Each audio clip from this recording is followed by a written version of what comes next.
Oke, waktu itu kan kita sebenarnya udah pernah nge-review film Agak Lain yang sekarang udah bentar lagi mau nyalip KKN sebagai film terlaris nomor 1 di Indonesia, bos. Ya, kita doain aja bareng-bareng ya. Cuma setelah gue menonton film yang satu ini, yang bakal kita bahas hari ini gitu ya, kayaknya ya film Agak Lain itu nggak ada agak lain ya. Ini jauh lebih agak lain, bos. Karena dari sekian banyak film aneh yang pernah gue tonton gitu ya, ini yang paling agak lain.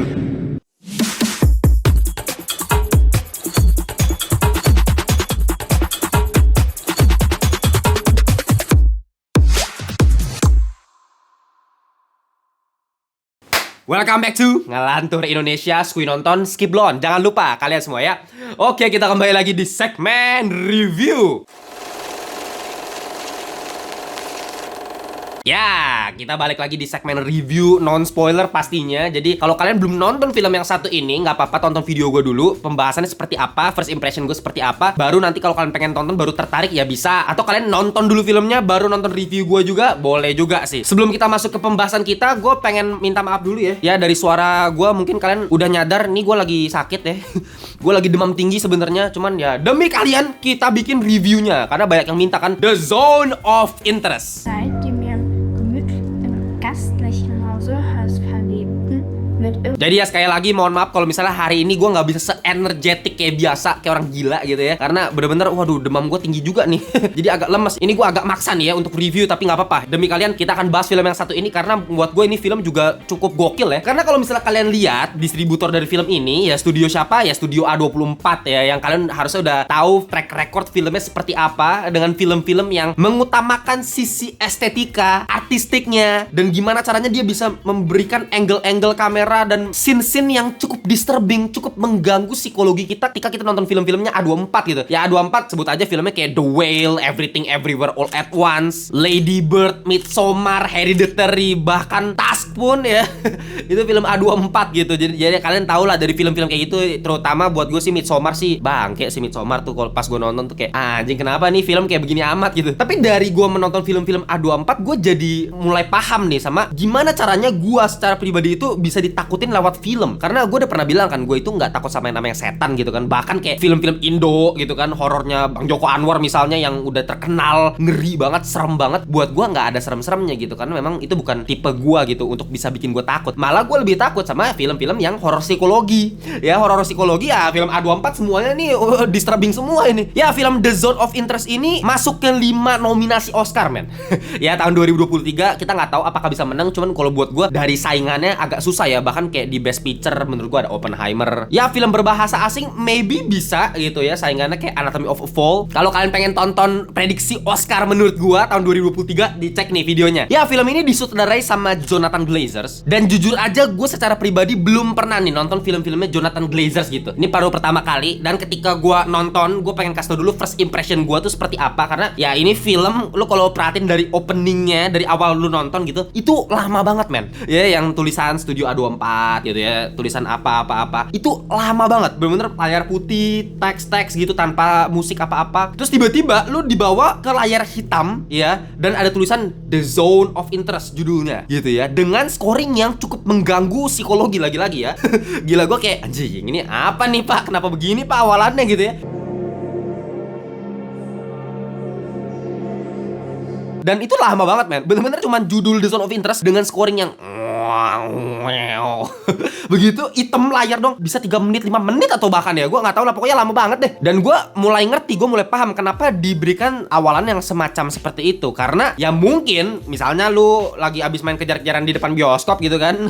Atau misalnya lu abis nonton Kung Fu Panda itu, yang dimana lu udah happy-happy, hatinya udah secara jantung tuh temponya masih cepat gitu ya. Tapi ketika lu nonton film The Zone of Interest ini ya dengan fase yang bener-bener super duper lambat. Ya jadi ini mungkin disclaimer juga buat kalian, kalau kalian nggak suka sama fase lambat, menurut gue ini kayak bukan pilihan film buat kalian banget gitu. Karena menurut gue ini parah banget lambatnya, bukan di awal doang, sampai di akhir pun fasenya sama aja begitu. Lambatnya kayak nggak ngotak, lambat mampus dah. Makanya di awal-awal kita dikasih ya layar hitam dulu itu untuk membuat tempo jantung kita mulai pelan dulu nih. Kita mulai dapet nih vibes-nya, kita di set up, di build dulu nih. Kita dipersiapkan untuk menonton nih filmnya bakal kayak gini nih gitu ya. Ya dan akhirnya nanti kan bisa lihat juga kayak judulnya mulai fade away dengan durasi yang cukup lama, dan kita diperlihatkan dengan keluarga mereka yang lagi main di sungai. Dan dari awal film yang gua kira bakal cuman di awal-awal dengan penggunaan angle yang wide angle. Lu perhatiin nanti film ini tuh bener-bener ya ini kan wide angle gini kan. Nah maksudnya bener-bener wide angle kayak gitu dengan pergerakan kamera yang statis doang men. Gak ada pergerakan kamera yang gimana-gimana. Ya mentok-mentok gue perhatiin paling kayak tracking doang nih, nge-tracking orang gitu ya. Abis itu udah sisanya bener-bener statis, wide angle. Ya kalau misalnya nanti lu perhatiin film ini kayak misalnya ada dua orang ngobrol gitu ya. Ya dari jauh, dari wide angle gitu, dari jauh. Landscape-nya seperti apa, kondisi sekitar seperti apa, begitu doang. Tanpa ada musik yang asik gitu ya, yang bisa bikin kita cukup takut nontonnya. Kalau misalnya lu perhatiin film misalnya kayak film Martin Scorsese, Shutter Island ya. Lu kan perhatiin tuh dari awal film aja udah jeng jeng jeng jeng ya, dengan scoring yang bener-bener kayak ini film kayak bakal ngeri gitu kan. Nah itu Shutter Island. Tapi kalau lu perhatiin di sini bener-bener dari awal ya, yang dari awal scoringnya aneh itu kan, abis itu pas masuk ke bagian filmnya itu bener-bener gak ada scoring yang gimana-gimana banget. Ya paling cuman angle rumahnya seperti apa, tamannya seperti apa, di kamar kayak gimana. Bener-bener cuman kayak manusianya yang gerak aja, manusia gerak gitu kan, jalan dari sini ke sini, blockingan gini. Tapi kameranya nggak ngikutin gitu. Ya paling ya mantap-mantap tadi tuh tracking gini, tapi sisanya bener-bener statis doang. Dan penuturan cerita dari film The Zone of Interest ini buat gue kayak sama sekali unik sekali, aneh banget, dan gue nggak pernah nonton film kayak begini gitu. Kalau misalnya kayak Tarantino, gue udah sering bilang kalau misalnya film itu kan biasanya normalnya itu pakai misalnya 8 sequence pembabakan gitu ya. Penceritaannya dari awal seperti apa, pembangunan karakter seperti apa. Awalnya pendalaman dulu, baru nanti ada klimaksnya babak pertama, terus nanti ada titik terendahnya. Ya itu kan 8 sequence gitu. Dan ini bener-bener nggak ada. Jadi gue ngerasa film ini kayak lebih memberikan nuansa gitu ya. Ketika kita nonton, kita dibuat untuk merasakan apa yang terjadi dalam film ini. Kita nggak diberikan cerita yang pasti gitu. Oh ceritanya gini enggak gitu. Dan ya gue balik lagi ya, dalam menonton film apapun kebanyakan seringnya tuh gue nggak pernah baca sinopsis gitu. Jadi ketika The Zone of Interest ini gue mau nonton pun gue nggak baca sinopsis sama sekali. Gue nggak nonton trailernya sama sekali. Jadi gue nggak ada gambaran apapun mengenai film ini gitu ya, tentang apa, apakah genrenya aja gue nggak tahu gitu. Cuman dari posternya kayaknya bakal disturbing, apalagi A24 ya kan, gue kira-kira aja gitu. Tapi secara sinopsis gambar besar ceritanya gue nggak tahu gitu. Nah tapi ketika lu diperlihatkan dengan angle-angle yang seperti itu, wide angle, kehidupannya seperti apa mereka, pelan-pelan ya di 10 menit di awal itu gue baru paham sebenarnya ini ceritanya tentang apa sih. Dan ya artinya si Jonathan Glazer di sini dengan hanya visual dia berhasil memberikan teknik show don't tell tanpa dikasih cerita dialog apa kayak yang bener-bener mengekspos ceritanya, ada eksposisinya. Ini nggak ada eksposisi apa-apa, lu bener-bener cuman ngelihat suasana di rumah mereka, dalam tamannya kayak gimana gitu ya, kamarnya gimana, kondisi keluarganya lagi main di sungai kayak gimana. Tapi dengan gua mencoba memperhatikan lebih detail gitu, oh ini kayaknya bahasanya Jerman gitu ya. Dan apalagi yang paling titik fatalnya itu adalah ketika ada background yang cukup aneh, dimana lu bisa melihat teriakan orang, terus tiba-tiba di backsoundnya itu bisa tiba-tiba ada ada tembakan gitu, ada derap kaki juk gitu. Gue mulai paham nih. Oh ini kayaknya peristiwa Holocaust ini ya gitu kan.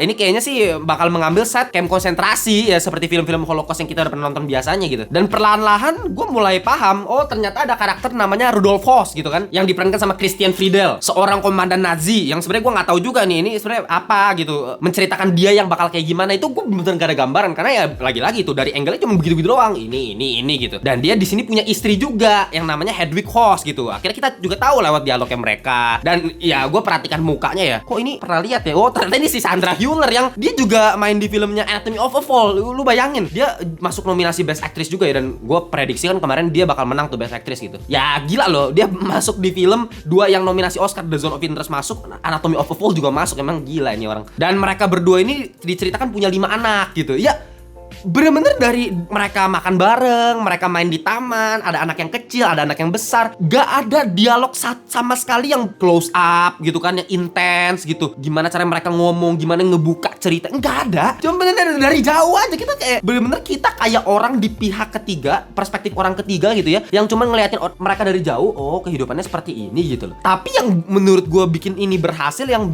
membuat gue bisa mengerti ini film tentang apa, ya lewat back soundnya. Jadi buat gue musik yang ada di film ini yang paling penting. Scoring, sound effect-nya itu menurut gue paling penting justru dari film ini. Makanya dalam penataan musik kalau nggak salah masuk nominasi Oscar juga deh. Menurut gue layak menang kali ya The Zone of Interest. Karena ya lu bayangin ya, kayak secara visual, high key, terang, happy, keluarganya tenang-tenang, tentram gitu kan, orang Jerman. Tapi di balik itu kita baru tahu gitu, ternyata rumahnya mereka itu sebelahan sama camp konsentrasi Auschwitz tuh. Auschwitz itu camp konsentrasi yang ada di Polandia yang mungkin terdiri dari sekitar 40 bangunan. Ya kalian tahu sendiri lah camp konsentrasi ya, di mana ya orang-orang Yahudi biasa ditaruh di situ, dimusnahkan dengan sangat segampang itu gitu. Ya ini sebenarnya cerita tentang pembantaian umat Yahudi kalau buat gue. Tapi yang bikin ini beda dengan film-film kekejaman Nazi pada umumnya, kayak misalnya Schindler's List, gue udah pernah bahas juga, atau The Boy and the Street Pajamas tuh. Ya film-film mengenai camp Yahudi, The Pianist gitu. Itu kan bener-bener belak-belakan ceritanya gitu. Kekejamannya ditembak bam depan mata kita gitu. Bikin kita shock dengan darah di mana-mana, kekerasannya seperti apa. Tapi di film ini kita dikasih perspektif yang berbeda, di mana yang diperlihatkan cuman adegan happy keluarganya si Rudolf Voss doang. Lu gak dikasih tembakan sama sekali, gak ada orang Yahudi yang diperlihatkan belak-belakan ditembak. Tapi lewat background kita tahu ya di sebelahnya itu persis bener-bener pembantaian bener-bener dilakuin secara gila-gilaan dengan ada yang gitu. Background soft kecil tapi ya kita tahu gambarnya seperti apa, dan kita bisa melihat keluarga mereka itu bener-bener happy, hidupnya bahagia-bahagia aja meskipun sebelahnya kejadian ada pembunuhan massal di sebelah mereka. Gitu loh, mereka masih bisa bercocok tanam dengan sangat-sangat santai, happy. Ya sebenarnya film ini tuh tentang itu aja, dan memang mungkin secara eksekusinya yang dibuat lagi-lagi Studio A24 yang aneh-aneh gitu, kayak bisa tiba-tiba nanti lu lihat perubahan warna jadi kayak semacam X-ray vision gitu. Kalau kalian tahu X-ray vision kan kayak ada glowing abu-abu hitam gitu kan. Cuman bukan X-ray vision juga sih, maksudnya nggak kelihatan sampai kayak tengkorak-tengkorak ya. Maksudnya kayak ya lu dapat lah gambaran, maksudnya kayak orang gini gua tapi kayak hitam abu-abu glowing gitu, kayak ada pakai apa gitu lah. Itu kan aneh gitu, kayak ini apa maksudnya sih? Dan gak ada transisi, gak ada bridging, gak ada apa. Dari adegan ini tiba-tiba jadi begitu gitu loh. Tiba-tiba warnanya jadi begitu. Abis itu scoringnya masuk lagi yang bener-bener wow. Itu ngeri banget men.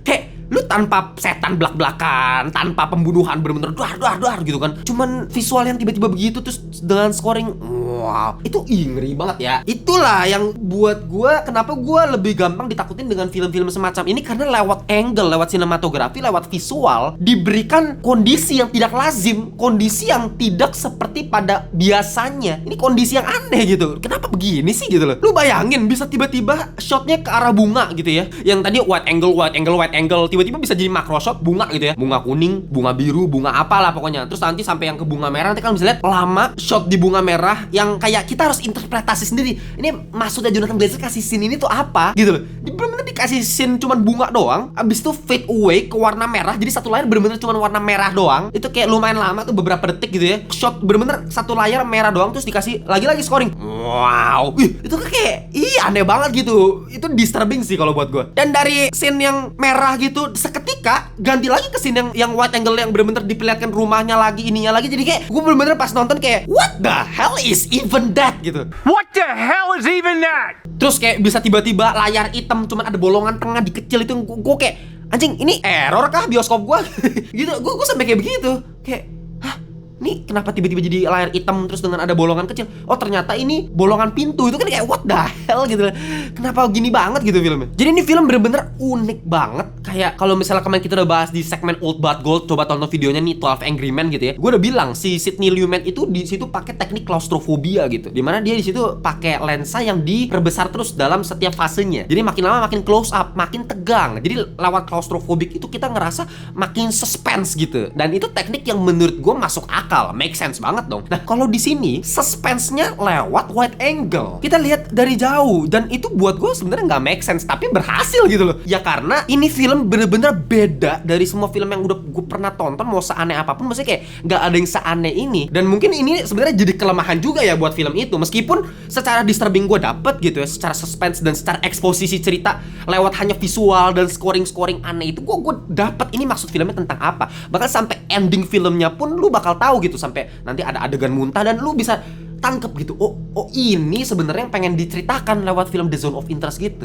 Jadi kayak ya lewat visual, cuma lagi-lagi ya, kalau ini kan durasi filmnya 1 jam 40-an menit gitu. Kayak kalau misalnya ini film cuman 30 menit gitu mentok-mentok lah ya, short movie gitu ya, jadi short movie, itu menurut gue lebih enak, lebih nyaman. Kenapa? Karena dengan angle-angle yang aneh seperti ini, wide angle cuman tracking dan banyak scene-scene yang cukup aneh, yang cukup tidak bisa diprediksi sama sekali sama kita, itu bisa kita nikmati disturbingnya itu dengan menurut gue 30 menit cukup gitu. Karena menurut gue ya di 20 menitan aja kita sebenarnya udah dapat nih inti ceritanya apa. Jadi ketika lu bikin ini jadi 1 jam 40 menit menurut gue terlalu lama banget gitu. Kalau gue ya ngerasa ya kayak mulai ke 3/4 sampai ke akhir tuh kayak anjing, ini kenapa angle begini semua gitu loh. Gue mulai nggak nyamannya dalam artian yang udah negatif gitu. Yang di awal gue great experience gitu, anjing ini film keren banget gitu kan, beda banget dari yang lain. Dapat gue esensinya, eksposisinya juga dapat, keren banget, visualnya cakep gitu, actingnya juga menurut gue keren-keren semua, nggak ada yang fail gitu. Tapi maksud gue kayak ya mentok-mentok setengah jam itu short movie bagus banget menurut gue, sumpah kalau dibikin short movie ya. Tapi kalau dibikin 1 jam 40 menit kayak anjing ini lama banget sumpah. Ya gue saranin aja deh ya buat kalian yang pengen penasaran banget nih sama film ini, yang memang cuman ada di CGV sama Cinepolis ya. Kalau di Access One nggak ada nih film-film yang Oscar seperti ini ya. Dan ini paling cuma bentar doang munculnya, kayak Anatomy of a Fall kan kayak ya berapa minggu doang habis itu udah selesai gitu filmnya, udah nggak ada lagi, nggak ditayangin lagi. Jadi menurut gue kayak sayang banget kalau lu nggak cobain nonton film yang satu ini. Experience-nya beda banget gitu, apalagi kalau lu mau bedah secara seninya itu ini dalam banget gitu ya. Tapi menurut gue kayak lu harus dalam kondisi tubuh yang prima ya, yang bener-bener kayak fresh, baru lu mungkin lebih bisa survive gitu sampai akhir film ini. Yang menurut gue kayak bangke gitu, nggak ada close up sama sekali, nggak ada zoom sama sekali, nggak ada dolly sama sekali, tracking statis, kamera statis, udah pak begitu doang, dengan banyak adegan yang cukup aneh, cukup ya kita perlu mikir lebih dalam lagi untuk bisa mengerti film ini. Tapi menurut gue Jonathan Glazer di sini berhasil sekali untuk memberikan eksposisi lewat pemaparan visual yang berbeda dengan film-film yang lain ya. Masuk nominasi Oscar, worth it sekali buat gue, layak sekali. Dan mungkin gue bakal kasih final score untuk film The Zone of Interest ini adalah 8,5/10 alias cakep. Serius, ini cakep banget secara seni, secara estetika. Tapi ini bukan film yang tipe yang gue suka ya. Memang mungkin ini perlu ya, gue ngerasa anjing siapa yang suka film kayak begini. Cuman balik lagi, karena gue tipe orang yang gampang lebih bisa ditakutin lewat pendekatan psikologis, lewat sinematografi gitu ya, lewat back sound scoring yang aneh. Ya kalau kalian tipe orang kayak gue, lu wajib banget nonton film The Zone of Interest ini. Oke, jangan lupa kita punya membership community. Kalian bisa cek nih, member-member kita udah banyak, buat dapetin banyak banget benefit kayak video khusus, live khusus. Cuman mulai dari 1.000 per hari, kalian udah bisa join membership community kita. Dan di yang level atasnya di Ngelantur Thinking, kalian bisa dapetin diskon official untuk merchandise dari Ngelantur nih. Samurai Vader gue yang gambar pakai tangan sendiri ya. Ini sketsanya gue, otak dari gue, ide dari gue, filosofinya mantap sekali. Bisa dicek. Kalau pengen beli bajunya doang, tinggal linknya gue taruh di bawah. Tapi kalau mau dapetin diskon, ya silahkan join membership community kita. Link Telegram juga gue udah taruh di bawah kalau kalian pengen ngobrol-ngobrol seputar perfilman dan TV series bareng Ngelantur Corps yang lainnya. Oke, gitu aja untuk review dari Ngelantur kali ini. Kita jumpa di segmen review berikutnya. Bye-bye semuanya.